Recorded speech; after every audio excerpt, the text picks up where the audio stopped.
A'udzu billahi minasyaitonir rajim. Bismillahirrahmanirrahim.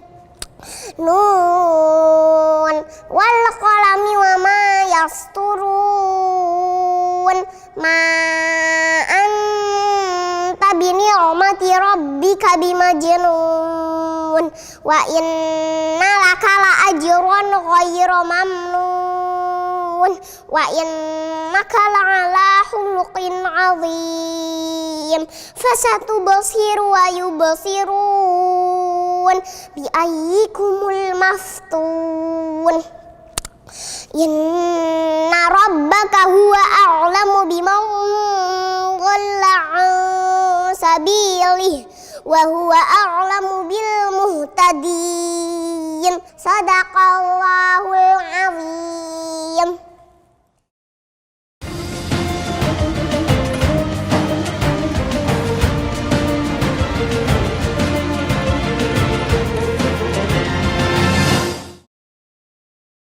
Bismillahirrahmanirrahim. Assalamualaikum warahmatullahi wabarakatuh. Alhamdulillahi wa kafa, wassalatu wassalamu ala rasulillahil mustafa wa ala alihi wa sahbihi wa man wafa wa ba'd. Faya ahbaballahi wa ahbaba rasulihi sallallahu alaihi wasallam, usi nafsi wa iyyakum bitaqwallahi faqad fazal muttaqun fala tamutunna illa wa antum muslimun.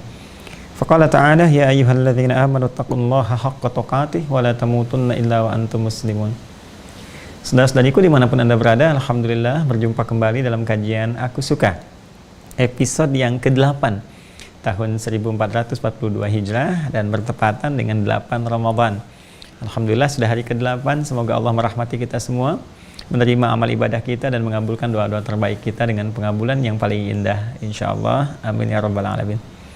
Baik, hari ini kita akan mencoba untuk melanjutkan kajian kita masih dalam tema besar sifat salat Nabi SAW, usaha terbaik kita untuk belajar cara salat yang paling benar, paling baik, yang mampu kita lakukan sesuai dengan petunjuk Rasulullah untuk mendapatkan berbagai keutamaan yang mungkin bisa kita raih di balik penunaian salat yang sempurna itu.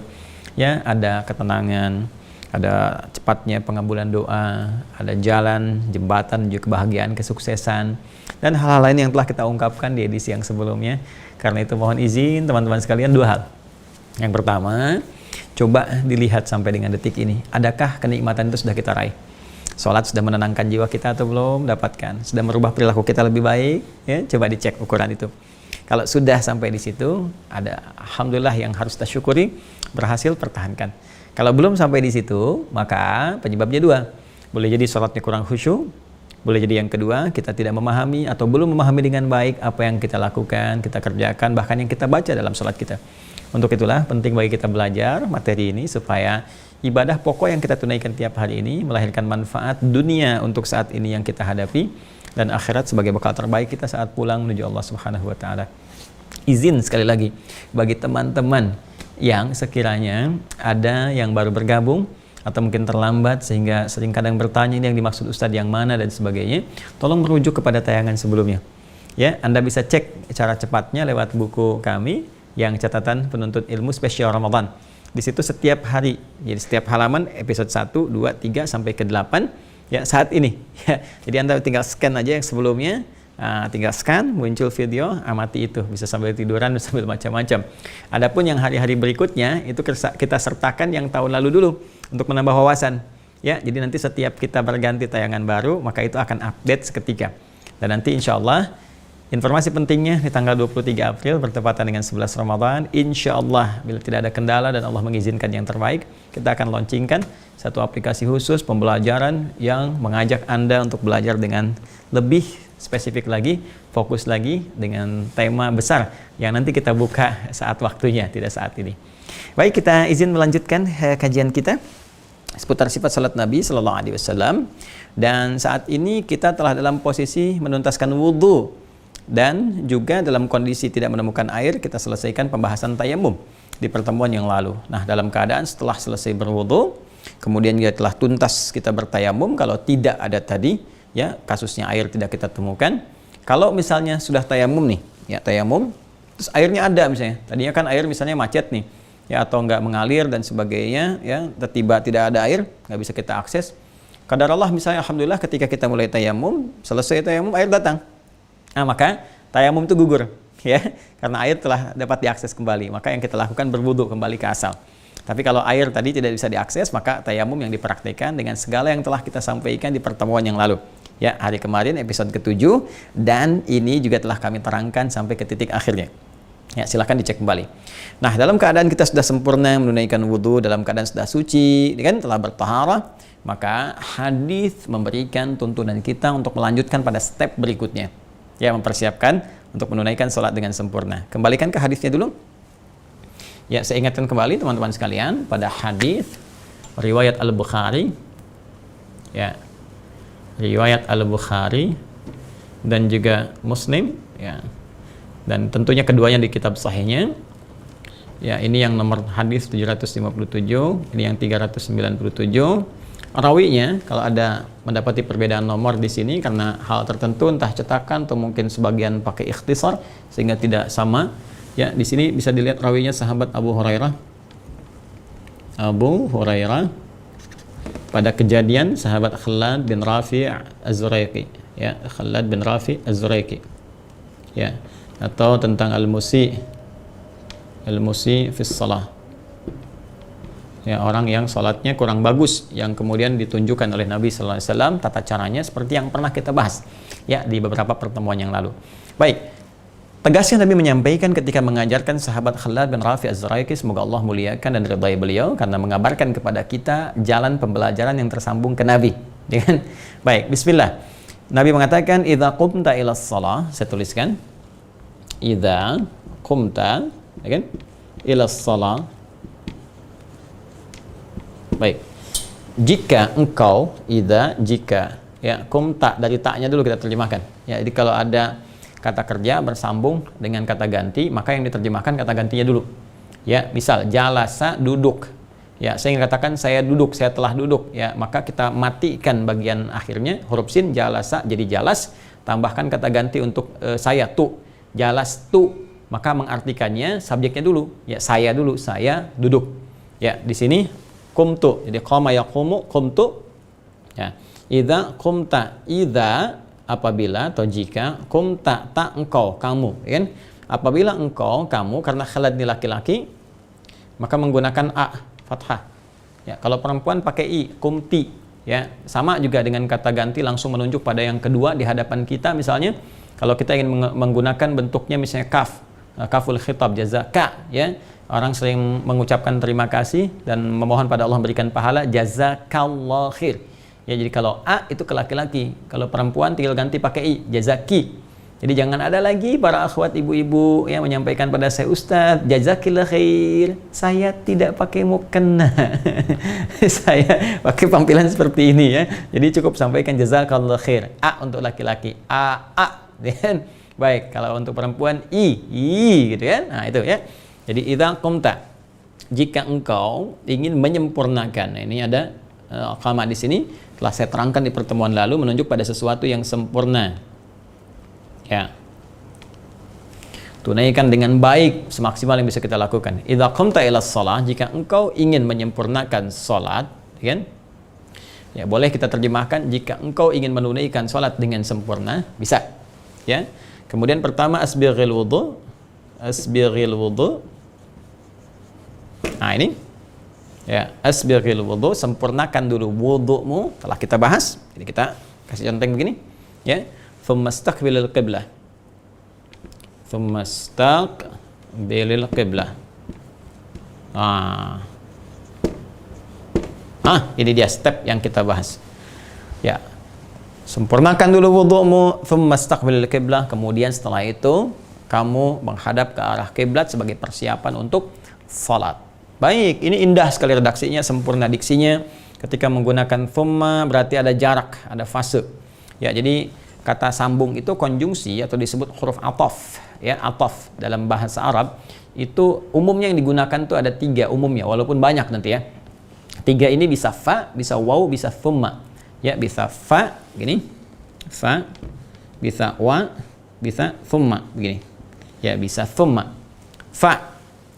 Ya, misalnya di Al-Quran di kisah paling populer yang saya pernah sering sampaikan di Ali Imran ayat 38 sampai 39. Itu kan ketika Nabi Zakaria berdoa kepada Allah, hunalika da'a Zakaria rabbah qala rabbi habli min ladunka dzurriyyatan thayyibah innaka sami'ud du'a. Ayat 39-nya fanadathul malaikah, ya. Maka fa di sini menunjukkan satu ketersambungan yang cepat, nyaris tanpa jeda. Jadi antara Nabi Zakaria yang bermohon kepada Allah, minta dikaruniai keturunan, dan dalam sholatnya baru selesai doa. Sholatnya belum selesai, langsung jawaban turun, itu pakai fa. Ya, fa. Nanti jawaban doa yang banyak cepat itu nanti bisa ditemukan misalnya contoh di Quran surah 21 Al-Anbiya dari ayat 83 terus sampai 90. Fastajabna. Itu kalau Anda ingin bermohon kepada Allah dan persoalannya serupa dengan contoh di ayat itu, amalkan ayatnya. Ya, doa saat sakit yang Nabi Ayub alaihissalam, doa pengen minta keturunan misalnya kan, doanya Nabi Zakaria, doa dalam kesulitan yang sangat pekat dijahili orang sampai sulit luar biasa, doanya Nabi Yunus alaihissalam, itu jawabannya fastajabna itu ya, cepat kami jawab, ya. Nah, ini kalau wau, ya, sesuatu yang berlangsung, ya, bisa ada jeda sedikit walaupun mungkin bersamaan tapi ada jedanya, tidak seperti fa. Di fa itu harfu atfin rabitin baina syai'aini bila hudud, jadi nyaris tanpa jeda. Kalau wau ada jeda sedikit, ya, jeda sedikit. Ya, boleh jadi kalau dalam pekerjaan bisa menunjuk pada asistensi, gitu kan, atau menunjukkan hal yang tidak berbarengan, ada jedanya tapi berlangsung di pekerjaan yang sama. Contoh misalnya di Quran surah kedua Al-Baqarah di ayat yang 127. Yang paling kiri sebelah atas. Itu tentang kisah Nabi Ibrahim yang sedang meninggikan bangunan Ka'bah yang hancur di masa Nabi Nuh alaihissalam, terkena banjir besar dan tersisa pondasi. Dalam bahasa Arab pondasi disebut qaidah, jamaknya qawaid. Itu diminta ditinggikan lagi itu rafa, kalau sedang ditinggikan yarfa. Nabi Ibrahim diperintahkan oleh Allah untuk meninggikan kembali bangunan, ya, pondasi Ka'bah. Maka difirmankan wa idh yarfa'ul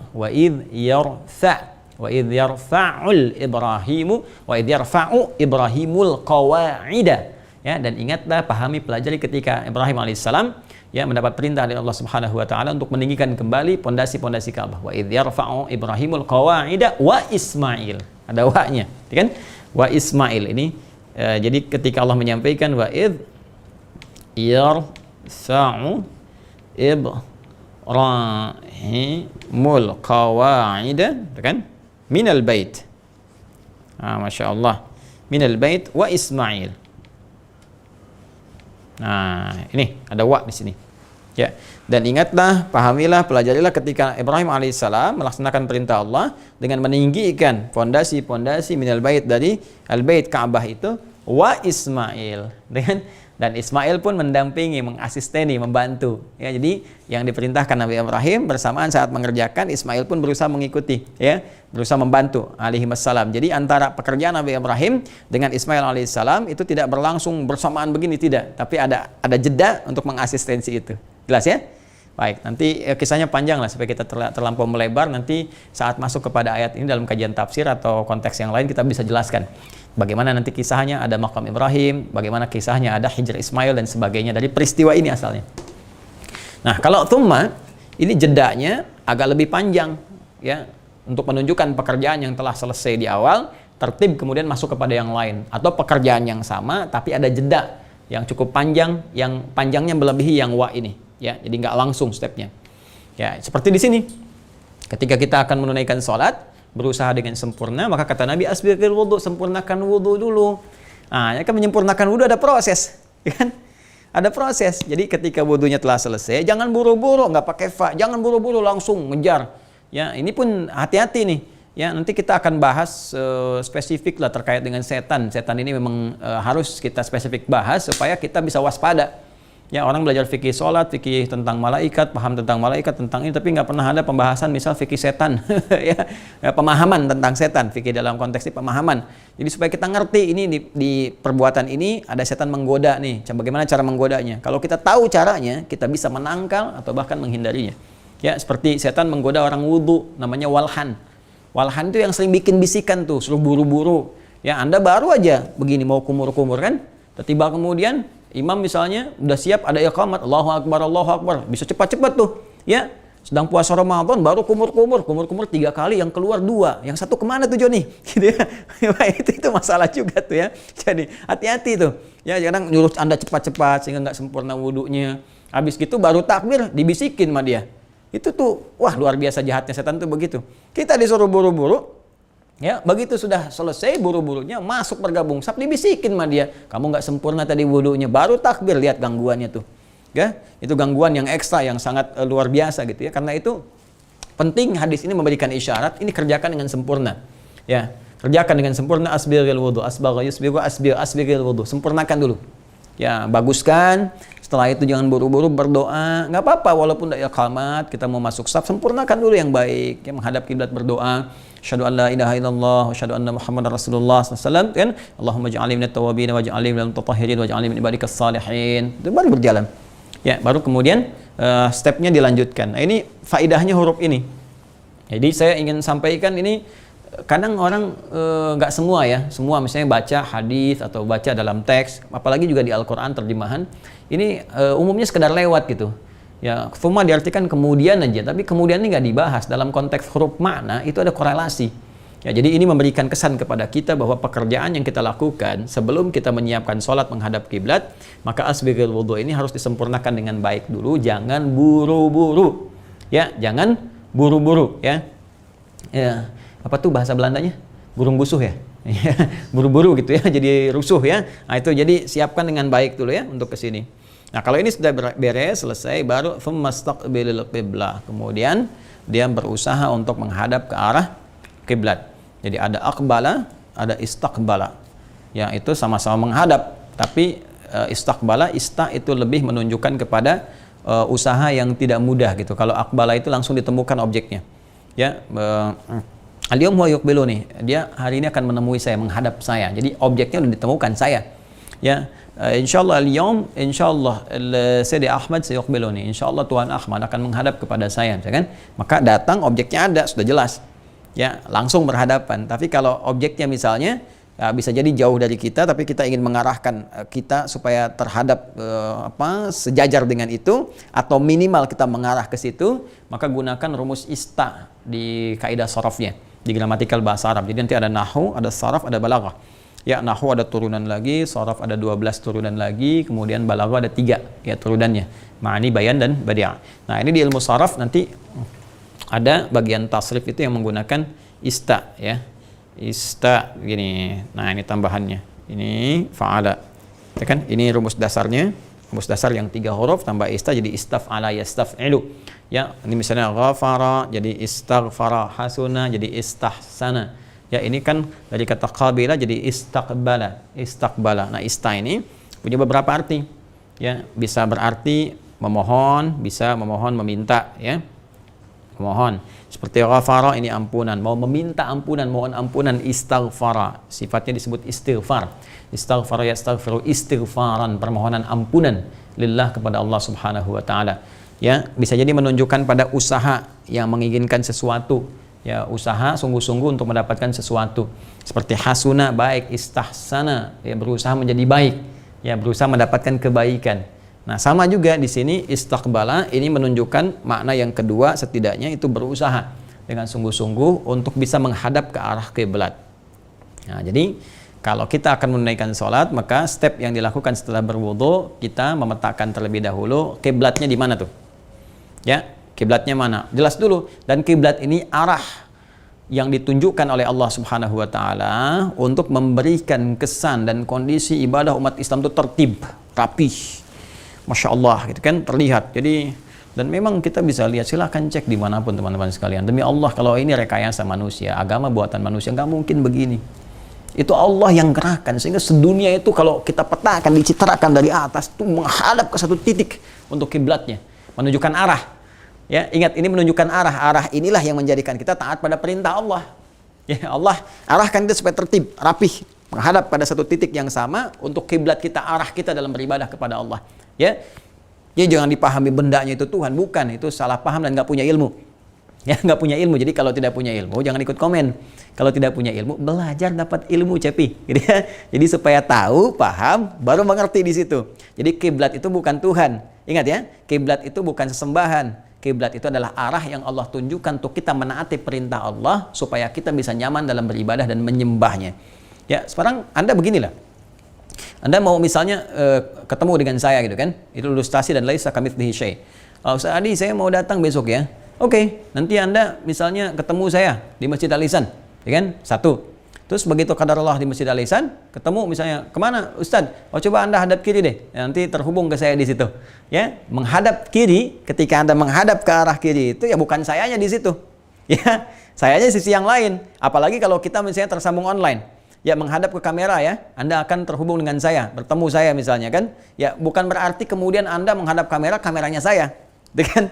Tapi kamera itu mengarahkan kepada apa yang kita instruksikan. Anda ke masjid, menghadap ya ke arah kiri. Begitu saya instruksikan Anda ke kiri misalnya, ya untuk terhubung kepada saya. Jadi arahnya itu bukan Tuhannya, arah itu bukan apa yang kita sembah. Tapi arah adalah implementasi kita dalam menunaikan perintah Allah supaya kita menghadap ke arah yang benar untuk bisa beribadah kepada Allah Subhanahu wa taala. Jelas ya? Nah, sekarang kita bertanya, kemana arahnya? Ya, kemana arahnya?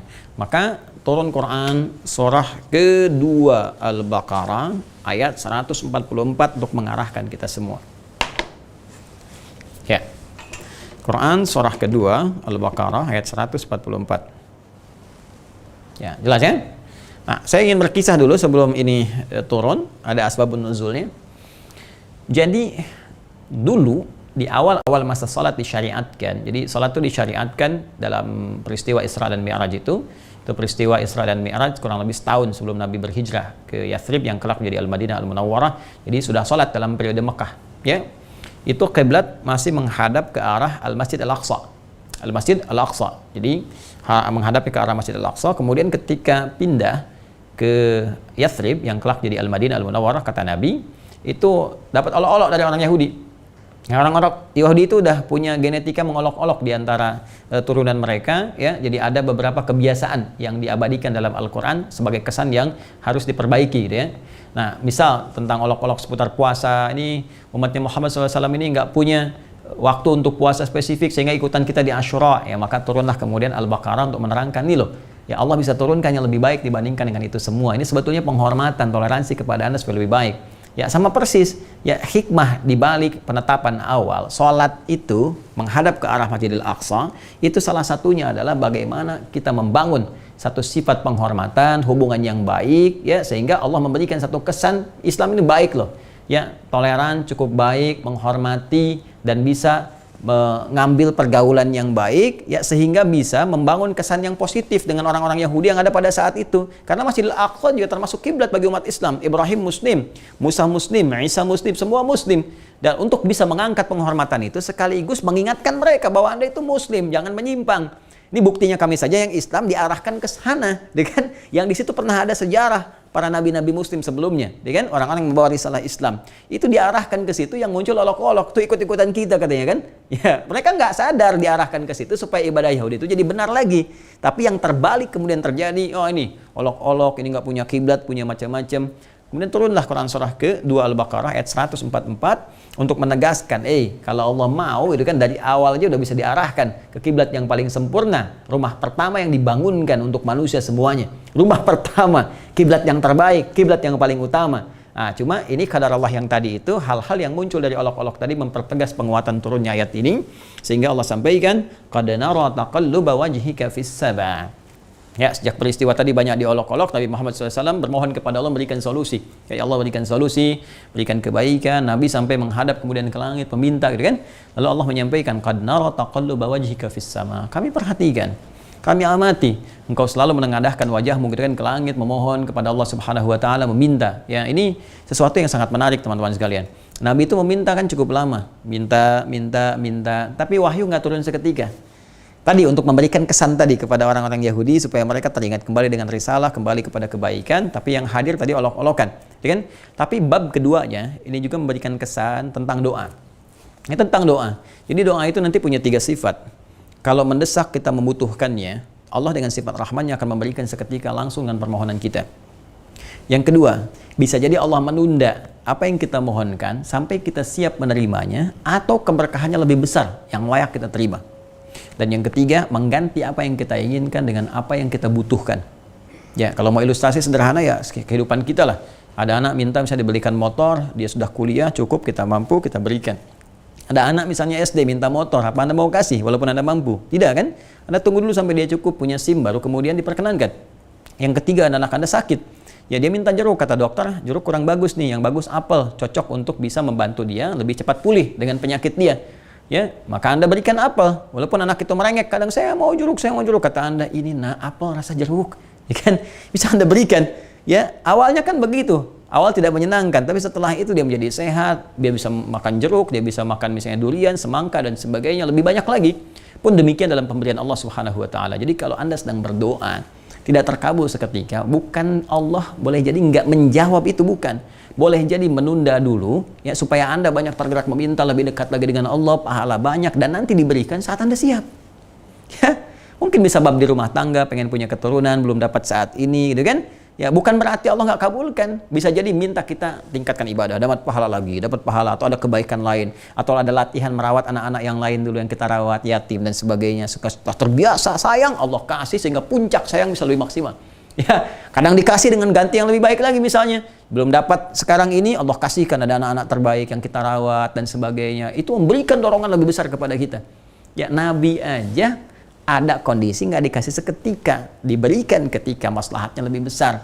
Nabi bersabar, Anda bukan Nabi, kan?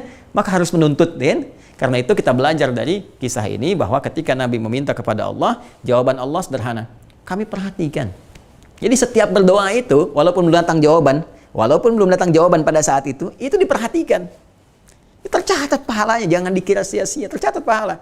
Supaya kita sabar dan jangan menyimpulkan bahwa Allah nggak ngabulin nih. Kalau kita simpulkan begitu nggak dikabulkan. Ya, karena Allah memberikan berdasar prasangka kita. Ya, prasangka baik Allah berikan kebaikan-kebaikan. Prasangka buruk Allah nggak terima. Ya, Anda saja di prasangka buruk Anda nggak terima, apalagi pencipta kita. Ya kan? Tapi dengan rahman-Nya memaafkan kita untuk memperbaiki. Baik, qad nara taqalluba wajhika fis sama falanwalliyannaka qiblatan tardaha. Maka hari ini, saat ini, detik ini akan kami kabulkan. Ya, apa yang kau harapkan, apa yang kau mintakan, dan telah kami siapkan bahkan. Dengan fawalli wajhaka syatral masjidil haram. Maka kemudian Allah sampaikan mulai saat ini hadapkan dirimu, ya, hadapkan dirimu sepenuhnya ke arah al-masjid al-haram. Fawalli wajhaka ya syatral Masjidil Haram.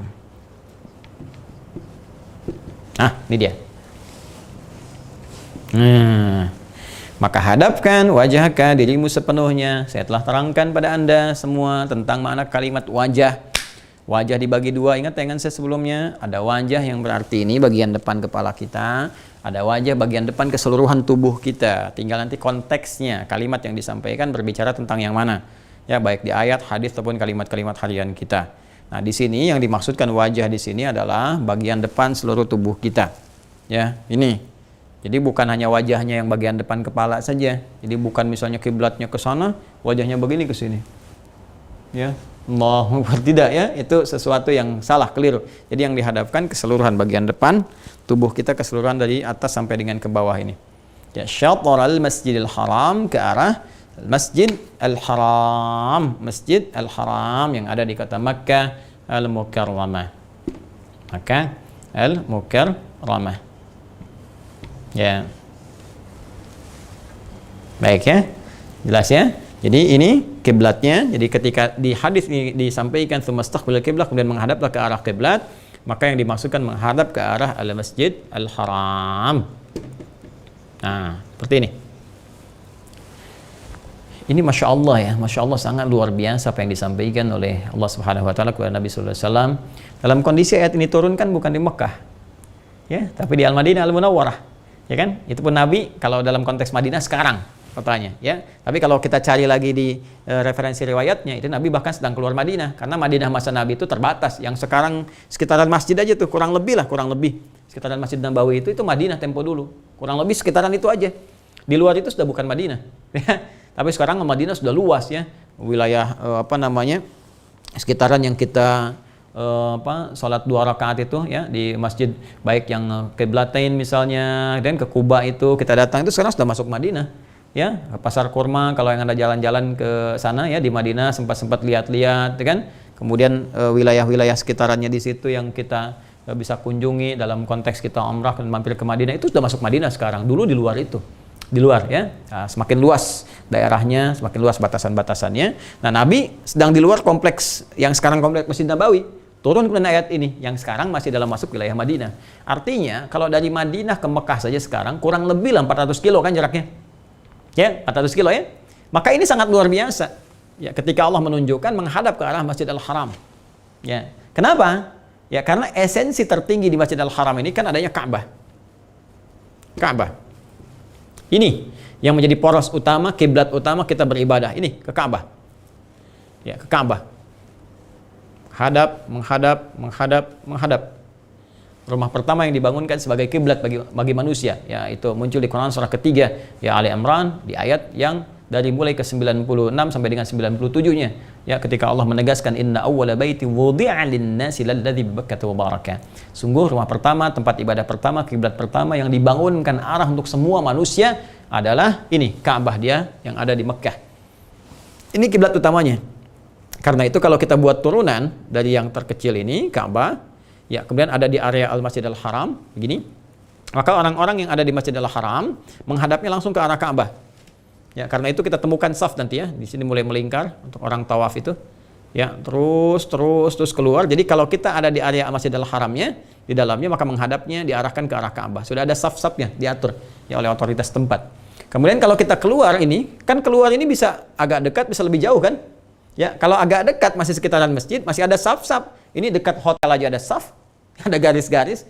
Ya, nanti kalau insya Allah Allah mudahkan Anda berangkat haji atau umrah, ya amin, dan tidak cukup dengan amin, ikhtiar, berusaha. Nanti Anda menginap atau nanti misalnya hotel dekat sekitaran masjid, itu dekat hotel sudah ada saf-saf garis-garis. Kalau penuh saja kok ke mall-mall ditarik garis menghadap ke arah situ, jadi itu sudah tertuju ke sini, ke Ka'bah. Tapi kalau kita tarik sampai ke Madinah 400 km. Ini, ya kan? Kita menghadap, maka yang paling indah Allah sampaikan, ya, ini loh Al-Masjid Al-Haram, lebih besar lagi skalanya karena belum tentu orang dari jauh ini bisa langsung pas ke arah Ka'bah, ya kan? Tapi Allah luaskan tempat Ka'bah ini berada di area Masjid Al-Haram. Jadi kalau sisi kita sudah mengenai Masjid Al-Haram, ya kan? Itu sudah dianggap sah menghadap ke arah kiblat. Bahkan para ulama meluaskan lagi dalam konteks pemaknaan Al-Haramnya di sini. Ya, jadi kalau kita di dekat Masjid Al-Haram atau di areanya baik di dalam atau luaran, maka ini mengarah ke arah Ka'bah. Tadi yang saya terangkan kalau kita menjauh seperti Nabi di Masjid Nabawi gitu kan, atau daerah Al-Madinah Al-Munawwarah, maka menghadapnya ya mendapatkan bagian dari Masjid Al-Haram. Nah, semakin tarik jauh lagi ke belakang seperti kita di Indonesia ini yang jaraknya sudah berapa mil gitu kan, terpisah bahkan di waktu bisa sampai 8 jam. Ya, perjalanan kita pesawat menuju ke sana. Nah, ini teman-teman sekalian, ini ada yang meluaskan para ulama. Kalaupun ditarik garis tak pas betul karena jauhnya ke Masjid Al-Haram, yang penting masuk wilayah Al-Haramnya. Wilayah Al-Haram, Al-Haramul Makki. Jadi kalau kita sudah mau berangkat kan ke Mekah, misalnya kalau yang dari Madinah masuk ke arah Mekah, kan ada batas Al-Haram itu ya. Nah, jadi kalau kita tarik jaraknya, kemudian kita sesuaikan misalnya dari jarak kita sekarang di Indonesia menghadap ke arah kiblat, kalau bisa pas ke arah Ka'bah, bagus, alhamdulillah. Atau mengenai sisi bagian dari Masjid Al-Haram, ya itu bagus, gitu kan? Atau juga pun demikian, ya paling terkecilnya setidaknya mengenai bagian wilayah Al-Haram. Maka fawalli wajhaka syatral Masjidil Haram, maka hadapkan dirimu saat akan sholat itu ke arah sekitaran Masjid Al-Haram. Ya, jadi ini yang bisa kita maksimalkan saat akan mulai menunaikan sholat. Tsumastaqbilil qiblata, ya maka kata Nabi, arahkan dirimu menghadap ke arah kiblat, maka tentukan dulu arah kiblatnya oleh kita semua. Ya, jangan sampai salah arah. Ya, bagi Indonesia di sini arahnya ke barat kan, tapi beberapa negara lain mungkin sebaliknya. Ada yang ke timur misalnya, ada yang ke tenggara dan sebagainya, sesuai dengan wilayah ya geografisnya masing-masing, maka dia kemudian memetakkan arah untuk ke Ka'bah, Al-Masjidil Haram, Al-Wilayah Al-Haram di Makkah Al-Mukarramah, kemudian tarik arah tepat menuju ke titik yang memungkinkan kita bisa menghadap ke arahnya atau mengenainya, ya, baik dari skala jauh Al-Haram atau Al-Masjidil Haram lebih spesifiknya, atau mungkin kalaupun dimungkinkan benar bisa sampai ke arah Ka'bah, maka itu akan lebih bagus. Ya, intinya terkoneksikan ke satu titik yang sama dengan arah yang tertuju kepada Ka'bah Al-Musyarrafah. Ya, kurang lebih seperti itu, sehingga kita alhamdulillah umat Islam dimanapun teman-teman sekalian, dimanapun dalam ibadah itu kompak menghadap ke arah yang sama gitu kan. Dalam konteks kita nggak mengetahui pun Allah memberikan kelonggaran kepada kita. Niatkan kita menghadap ke arah Allah, maka turunlah Quran surah kedua Al-Baqarah ayat 115. Walillahil masyriqu wal maghrib fa aina ma tuwallu fa thamma wajhullah. Dahsyat sekali ayatnya. Ya. Walillahil masyriq wal maghrib, punya Allah timur dan barat, gitu kan? Arah-arah ini diwakili menggunakan sinekdok pas prototo sebagian untuk memaksudkan keseluruhan. Ya, jadi punya Allah, mau utara, mau selatan, mau timur, barat, mau tenggara dan sebagainya. Ya, Allah wakilkan di sini timur dan barat untuk menunjukkan bagaimana efektivitas kehidupan itu dilakukan antara timur dengan barat, termasuk bagaimana matahari yang mulai terbit di timur, tenggelam di barat. Maka pada umumnya di sini disebutkan bagian yang terpenting yaitu timur dengan barat, walaupun mencakup keseluruhannya. Kata Allah, semua arah itu Allah yang punya. Ya, walillahil masyriq wal maghrib, ya terutama khususnya timur dengan barat, Allah yang punya, semuanya Allah yang punya. Maka kalaupun kau belum mengetahui kemana arahmu, ya Ka'bahmu belum kau dapatkan, kiblatmu mengarah ke Masjidil Haram kau nggak tahu, misal sedang naik gunung, gitu kan? Ya, atau sedang misalnya, ya taruhlah ke pantai, kemana dan sebagainya, belum kita bisa mengetahui. Dan awam, ya awam secara umum lah ya. Kalau orang-orang yang tahu kan tinggal dia lihat matahari nih, ya terbit dari mana, tenggelam di mana, kemana, dia ikuti arahnya. Ya, sesuai dengan tempatnya. Sekarang udah lebih bagus lah ya. Ada panduannya, ada kompasnya, ada arah kiblat, tinggal sedikit di handphone, diinstal, ya, dibeginikan sedikit, dikalibrasi, ya, kita letakkan di tempat yang datar, terus sudah menunjuk kemana arah kiblatnya. Tapi dalam konteks itu tidak ada, handphone nggak terbawa dan sebagainya, gitu kan? Maka kata Allah, silahkan niatkan menghadap ya ke arah engkau sholat, maka disitulah Allah yang mengetahui. Ya, Allah yang menemuimu. Artinya Allah yang mengetahui engkau sholat, Allah yang menerima engkau. Ya. Nah, di sini konteksnya juga nanti turunnya Quran surah kedua Al-Baqarah ayat 143. Ya, wa kadzalika ja'alnakum ummatan wasata sampai ke ujung ayatnya, wa ma kana Allahu liyudhi'a imanahum. Ya, ada orang-orang yang pulang dari tempat bersama Nabi, dia mengetahui bahwa ayat ini turun, diminta menghadap ke arah Masjidil Haram. Awalnya ke Masjidil Aqsa. Jadi begitu ayat ini turun, konon Nabi sedang ada jamuan di rumah Ummul Bashar, ya ada yang menyebutkan demikian, ada di rumah salah seorang sahabat, kan? Kemudian tiba waktu salat, ada yang menyebutkan waktu zuhur di antaranya, di antara riwayatnya. Nabi salat, begitu di pertengahan turun ayat tadi, kan? Al-Baqarah 144, kemudian langsung Nabi berputar. Ya, berputar 180 derajat. Begitu berputar, sahabat ikut. Nah, kan di tempat ini nggak semua sahabat ikut. Ya nggak semua, Nabi berangkat sih sahabat ikut semua, ya kosong Madinah, ya kosong Mekah, gitu kan. Tapi sebagian ikut dalam kafilah Nabi, dalam rombongan Nabi, sebagian ada yang tinggal, sebagian ada yang bekerja aktivitas biasa. Nah, saat info ini didapatkan dan langsung kemudian ayat turun, mereka langsung berputar mengikuti Nabi, maka di sini terkenal kemudian tempatnya dengan kiblatain ini, ya, dua kiblat yang kemudian dijadikan masjid, diwakafkan jadi masjid, disebut dengan Masjid Kiblatain sampai sekarang. Jadi kalau Anda umrah atau haji berkunjung ke Al-Madinah Al-Munawwarah, mampir ke Kiblatain. Jadi Masjid Kiblatain ini asalnya demikian tadi. Turunnya Quran surah kedua Al-Baqarah ayat 144. Nah, saat mereka kembali kemudian ke Al-Madinah Al-Munawwarah, ya di sekitaran mereka beraktivitas, hidup dengan Nabi SAW, tersebar informasi. Tadi kami sholat itu udah ke arah Masjid Al-Haram. Sementara yang di tempat tadi karena nggak dapat informasi masih ke arah Masjid Al-Aqsa. Maka Allah menyampaikan langsung, wa ma kana Allahu liyudhi'a imanakum. Ya, Allah Subhanahu wa taala tidak akan pernah mengabaikan salat yang kalian kerjakan dengan iman. Jadi di sini iman itu mewakili salat. Salat disebut dengan kalimat iman untuk mempertegas bahwa orang-orang yang salat menunjukkan keimanannya di hadapan Allah. Seperti bagian pertama yang sudah saya terangkan ya pada episode 1 itu. Jadi kalau Anda salat membuktikan Anda beriman. Orang yang tidak salat menandakan imannya bermasalah. Makanya nanti perbedaan antara orang yang beriman di antara laki-laki, ya, antara seorang laki-laki bainal rajuli wa bainal kufri wa syirki, ya, tarkus salat. Dia orang yang meninggalkan salat menunjukkan perbedaan antara dia punya iman dengan imannya bermasalah. Baiknya ataukah itu kufur, bermaksiat, ataukah syirik dan sebagainya. Nah, kembali ke yang tadi, Allah nggak menyanyiakan salatmu yang kau kerjakan dengan iman. Jadi kalau kita kesulitan menentukan arah kiblat dalam kondisi tidak tahu, maka iman kita tingkatkan. Menghadap kemanapun kita bisa menghadap, asal jangan menghadap ke tempat-tempat yang buruk. Nanti kita tunjukkan, ya, misalnya ada toilet, ada macam-macam, jangan menghadap ke arah sana, tidak menghadap, tidak membelakangi. Jadi kalau misalnya toilet menghadap ke sini, maka jangan sholat menghadap ke arah toilet, ya, ataupun membelakangi, tapi arahkan sebaliknya. Ya, arahkan sebaliknya. Di bahasa hadis nanti arahkan timur dengan barat, yang dimaksud di situ arah. Ya, jadi walaupun toilet yang misalnya barat ke timur begini satu tempat, ya, maka kalau dia posisinya kiblat berarti salah. Ya, toilet yang dibetulkan. Ya, bukan membetulkan arah kiblatnya ke yang lain, bukan. Ya, betulkan toiletnya. Tapi di satu tempat kadang-kadang kita dapati misalnya toilet seperti ini, maka jangan menghadap ke sini, jangan menghadap ke sini, tapi menghadap ke arah sebaliknya. Tapi kalau toilet yang salah, justru toilet yang menghadap kiblat, ini aneh juga nih. Ya, Anda ke toilet menghadap kiblat, tapi ketika sholat jauh dari kiblat, gimana sih Joni? Ya, jadi ini toilet ini dibetulkan. Ya, dicek di hotel-hotel nih, saya berikan saran ya, ini kan banyak muslim di Indonesia, penduduknya banyak muslimnya, tolong disesuaikan. Jadi jangan sampai toilet menghadap ke arah barat ya, ataupun timur, jadi arahkan ke arah utara atau selatan, sehingga saat menghadap ke kiblat lebih enak. Maka menghadaplah ke arah yang kita yakini benarnya, maka iman kita itu dinilai oleh Allah. Wa maka Allah liyudhi'a imanakum. Allah tidak akan menyia-nyiakan keimanan kalian saat menunaikan salat yang dimaksudkan. Nah, maka ini poinnya teman-teman sekalian untuk menghadap ke arah kiblat. Dan sekarang bagaimana teknisnya? Ya, bagaimana teknisnya saat kita menghadap? Ini yang mau saya contohkan. Bismillah, kita buka dalilnya dulu di hadis-hadis Nabi sallallahu alaihi wasallam di Al-Bukhari ini pertama. Ya, bismillah, halaman 79. Bab tentang itu kita buka dulu. Bismillahirrahmanirrahim. Halaman 79 ya. Ini dia. Nah, ini ya, di bab ke-28 ya. Bab ke-28 halaman 79. Kalau yang kitab Shaum yang kita bahas di Madrasah Al-Bukhari itu kan bab ke-30 ya. Masih ingat kitab ke-30. Yang ini kita ambil babnya. Ini pembahasan bab yang ke-28 dalam kitab Shalah ya, dalam kitab Shalah. Baik, bismillahirrahmanirrahim. Saya bacakan babnya dulu ya supaya mengetahui. Babu fadli istiqbalil qiblati yastaqbilu bi atrafi rijlaihi. Ini baru pembuka babnya dulu nih ya.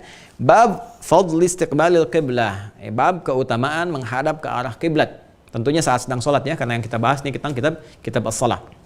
Bab keutamaan menghadap ke arah kiblat, yastaqbilu bi atrafi rijlaihi. Jadi menghadaplah ia ke kiblat yang ditunjukkan bagian kakinya ya, dengan mengarahkan bagian seluruh jari-jari di kedua kaki menghadap ke arah kiblat. Kalau kita praktekkan begini ya, atau kita ambil contoh ya. Misalnya, sini Kamil sini Kamil. Bismillah. Wah, ini ada Syekh Amil. Bantu Buya. Sekarang kita akan sholat menghadap ke arah kiblat. Coba Kamil menghadap ke arah kiblat. Ke sini aja ya, ke kamera supaya gampang. Ke arah sana dulu ya. Berdiri. Nah, ini di hadisnya teman-teman sekalian, Kamil ikut Buya ya, biar tunjukkan. Di hadisnya menyampaikan kepada kita, ini menghadapkan bi atrafi rijlaihi. Jadi ini nih, ini ya. Ini asabi'i bi atrafi asabi'i rijlaihi. Jadi ini menghadapkan ke jari-jari ini di kaki, itu dihadapkan ke arah kiblat. Jadi kalau kita mau menghadap ke arah kiblat, gampangnya sebenarnya dimulai dari kaki dari hadis ini. Di kakinya kalau sudah menghadap benar, maka benar menghadap ke arah kiblat. Contoh misal Kamil kiblatnya ke sana, coba menghadap. Nah, ini kan? Nah, karena kiblatnya menghadap ke arah sana, kalau kakinya kita putar, Kamil bisa nggak begini? Kakinya putarin ke sana, tapi badannya ke sana. Nggak mungkin kan? Nah, pasti kakinya ikut ke sini kan? Jadi kalau kita misalnya mau bergerak, kakinya menghadap, ke situ kita akan beraktivitas, muka kita. Jadi kita mau ke sini, pasti kaki duluan kan? Begini. Ya, hadap kiri seperti ini, ya kan? Jadi pasti kaki menghadap kemana, arah kita ke depan pun akan demikian. Jadi hadis tadi mengatakan kunci pertama adalah kaki. Ya, di kaki kita, jari-jari kaki kita itu diarahkan menghadap persis ke arah kiblat. Jadi kalau kiblatnya ke sana, ambil misalnya, nah ini ya, sudah mulai jarinya dulu. Nanti belum kita bagaimana keadaan kakinya. Nah, baik, sekarang Buya mau bacain hadis, Kak. Itu ada kitab nih, Buya tunjukin kitab ya. Nah, teman-teman, kita sekarang akan praktek menghadap kiblatnya seperti apa dalam posisi kita akan berjamaah. Ya, ini kitabnya ini nanti kita gunakan dulu Sunan Abu Daud. Yang ini ya. Nah, Sunan Abu Daud, kitabnya yang ini. Nanti di nomor hadis 1367. Ya, dari 1366 nanti kita akan lihat bagaimana prosesnya ketika ada Ibnu Abbas radhiyallahu taala anhuma masih kecil, bagaimana kemudian berjamaah bersama Nabi. Nah, sebelum ke sana, kita ingin perbaiki dulu bagaimana cara berdirinya. Baik, Kak Amil, coba sekarang Kak Amil menghadap kiblat sebelum sholat gimana? Siap-siap. Akan mau qomat, sudah Allahu Akbar. Posisi badannya gimana? Badannya gini, tegak, maju begini apa enggak? Enggak. Mundur begini? Atau begini? Enggak. Jadi tegak ya. Oke, nah yang begini ini disebut qiyam namanya. Qiyam, qama yaqumu qiyaman ya. Kalau bahasanya ingin berusaha menegakkan diri itu aqama.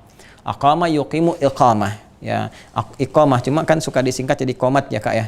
Qomat. Jadi qomat itu dari kata iqamah asalnya. Suka orang Indonesia suka nyingkat-nyingkat ya. Misalnya Muhammad hamilul Quran. Hamilul mil sini mil. Nah, itu kan suka disingkat gitu kan. Nah, dipanggil di rumah kan Buya ya gitu ya.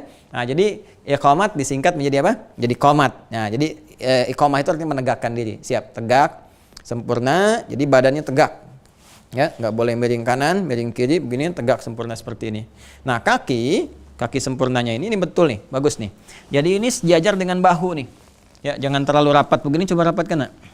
Kakinya rapatkan. Nah, jangan rapat-rapat begini, karena nanti nggak sempurna. Ini pasti ketiup angin langsung ini nih, goyang gitu ya. Nah, jadi kegeser dikit bisa langsung goyang. Jangan terlalu begini, jangan juga terlalu lebar begini. Nah, Kak, ya. Nah, ini khawatir anak kambing masuk dari sini ya. Jadi dalam hadisnya nanti bahkan dalam membentuk jamaah, sikap sempurna ini tegak, ini badannya tegak, ya, tegak sempurna. Nah, kemudian kakinya juga selajar dengan bahu, paling gampang gini supaya seimbang. Ya, ini kakak bisa buka lagi dikit, sejajarkan dengan ini. Nah, yang paling enaknya. Nah, jadi kurang lebih seperti ini, ya. Nah, jadi ini seimbang, nggak terlalu lapat, nggak terlalu juga lebar. Baru kemudian posisikan menghadap ke arah kiblat. Nah, arah kiblat ini dari kaki ini nanti macam-macam, yang nyamannya bagaimana. Yang penting bisa diarahkan ke depan. Jadi nanti ada yang lurus seperti ini misalnya. Gini, antara depan dengan belakang gitu kan. Ada yang mungkin seperti ini sedikit gitu kan. Nah, tapi ini akan menentukan nanti praktek yang terkait dengan jamaah. Ya, disarankan kalau bisa lurus, Kak, lurus Kak, ngadap ke kiblat, kakinya lurus. Nah, gitu ya. Seperti ini. Nah, ini seperti ini. Bisa begini juga. Nanti ada dua ya, ada yang begini, ada yang begini. Tergantung pemaknaan hadisnya nanti, ya. Begini bisa, nanti ada yang begini juga bisa, tergantung pemaknaan ketika nanti terkait dengan jamaah. Yang penting posisi tubuh kita itu sepenuhnya mengarah ke arah kiblat, ya. Paham sampai sini ya? Kamil, ada yang mau ditanyakan? Tidak ya, cukup dulu. Nah, kalau sudah seperti ini, nanti pertanyaannya, kondisi apa yang menjadikan kita menyusun saf sebelum menunaikan sholat? Jadi kalau sholat sendirian ini cukup begini, tinggal takbir. Nanti tinggal teruskan hadisnya, summa taqbilal qiblah fakabbir, kemudian bertakbir. Tapi kalau berjamaah, apakah cukup begini? Ya, Buya di sini misalnya Kak, kakak di sana kan? Atau kita berdua bagaimana caranya? Atau nanti ada yang lain datang? Atau mungkin ada kondisi masbuk? Ya, ini bingung juga nih. Yang ada kan Mas Cepi, Mas Joni, Mas Anton, ini masbuk. Nah, ini bagaimana mengatasi kondisi seperti itu? Insya Allah di episode selanjutnya, dalam episode Aku Suka, yang selanjutnya kita akan teruskan kembali. Dan mudah-mudahan di episode ke-9 nanti kita bisa sempurnakan dalam menyusun saf dalam berjamaah. Yang dengan itu kita akan teruskan pada metode takbir seperti apa Nabi menunjukkan dan apa hikmahnya dalam saf dengan sholat berjamaah. Dan kita akan mengambil di antaranya dari Sunan Abu Daud yang tadi telah kami tunjukkan. Insya Allah kita akan buka esok hari terkait dengan pembahasan. Berjumpa kembali dalam Aku Suka episode yang ke-9 insya Allah di pertemuan mendatang. Semoga Allah berkahi kita, semoga Allah rahmati kita, dan semoga Allah muliakan kita sampai kembali kepada Allah Subhanahu wa taala. Adi Hidayat beserta Muhammad Hamilul Qurani memberikan gambaran untuk kesempatan Aku Suka kali ini. Semoga Allah rahmati kita. Subhanakallahumma bihamdika asyhadu an la ilaha illa anta astaghfiruka wa atubu ilaik. Assalamualaikum warahmatullahi wabarakatuh. Ayo siap buka.